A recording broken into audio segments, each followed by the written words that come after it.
Hi friends, it's me, Vivian. I just wanted to send a quick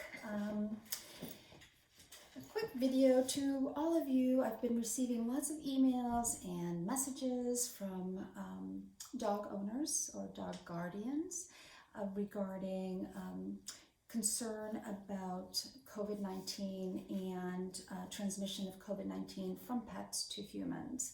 And it may have been because of recent information that was published regarding a Bronx Zoo tiger and also a pet cat and a pet dog that were tested positive with the virus. And in all three cases, according to the AVMA, Dr. Douglas Kratt, in all three cases, those individuals were living with humans that had the virus, right? So it may have been that the virus was originally with the human, and they transferred it to the animals in their care, which is most likely what happened.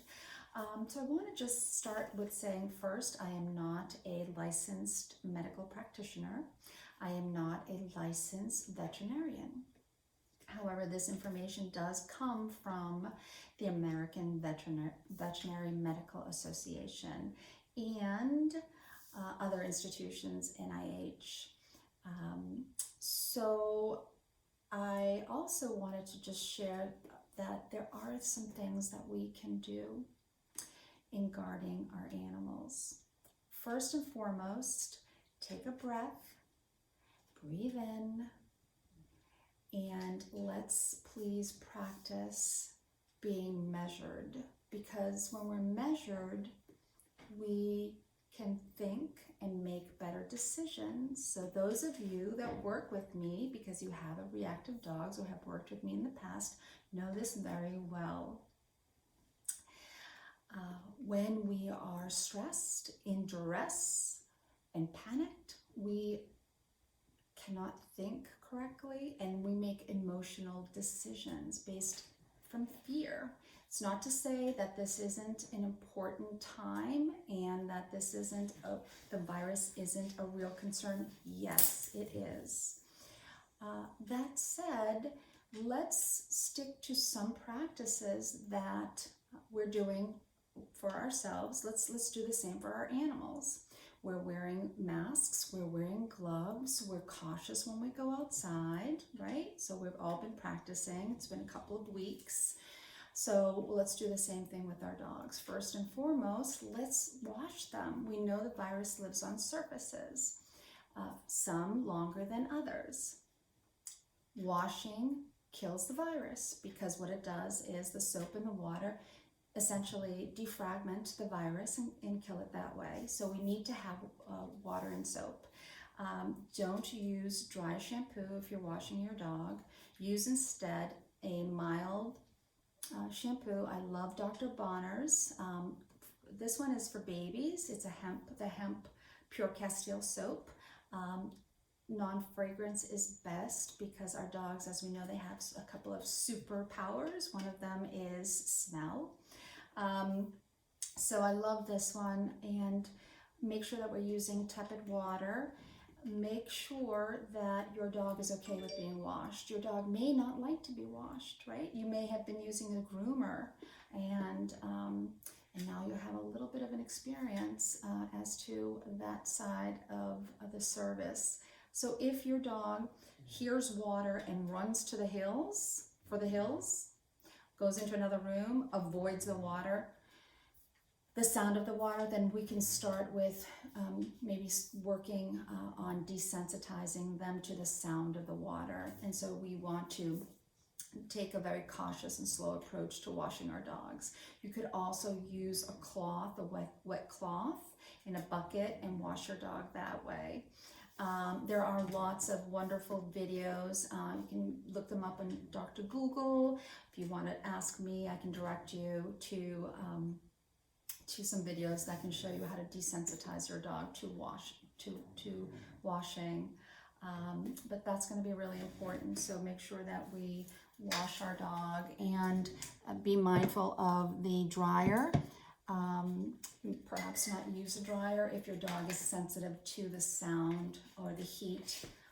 Remember, our dogs want to use tepid water and cool or low, not hot temperature, because our dog's skin is very sensitive, and also the noise might bother them. So we just want to make sure that you're considering their unique sensory perceptions even when you're washing them. So washing is one thing that we can do to control our environment with our pets. Another thing we can do is when we take our walks, and you must take your walks, you need to get out there, your dogs need to get out there.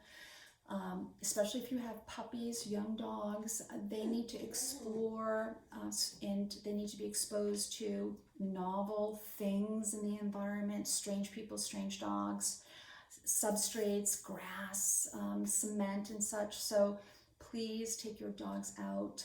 Take breaks from your dog.